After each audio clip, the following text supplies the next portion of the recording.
આ તરફ વડોદરાના દરજીપુરામાં રહેતા 29 વર્ષીય દીપેન પટેલની નિર્દય હત્યાનો ચોંકાવનારો મામલો સામે આવ્યો।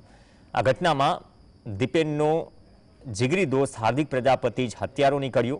ક્રાઇમ બ્રાન્ચે આ ગુનાનો ભેદ ઉકેલી આરોપી હાર્દિક પટેલની ધરપકડ કરી। દીપેન 7મી એપ્રિલે પોતાની કારમાં સાસરે જવા નીકળ્યો હતો, પરંતુ તે ઘરે પાછો ન ફરતા તેના પરિવારજનોએ 8 મેના રોજ હાણી પોલીસ સ્ટેશનમાં ગુમશુદગીની ફરિયાદ નોંધાવી હતી। तपास दरमियान 11मी मेना रोज દીપેનની કાર મહીસાગર નદીમાંથી મળી આવી, જેમાં લોહીના ડાઘ હતા।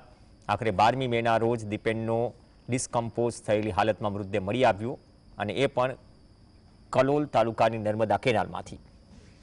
અને આખરે આ ઘટનામાં હત્યાની આશંકા મજબૂત બની હતી। આજે આરોપી તરીકે છે હાર્દિક એ આરટીઓમાં આ ફોર્મ ભરવાનું ને અપલોડ કરવાનું એ પ્રકારનું કામ કરે છે, અને દીપેન જે છે એ પોતે નંબર પ્લેટ બનાવવાનું આરટીઓનું કામ કરે છે। મતલબ આરટીઓ સાથે પણ બંને સંકળાયેલા છે। બંને સાથે નહીં, પરંતુ એક વ્યવસાય કહી શકાય કે આરટીઓના ફોર્મ ભરે અને એ પ્રકારનું કામ આરટીઓની બહાર ઉભા રહીને કરતા હતા।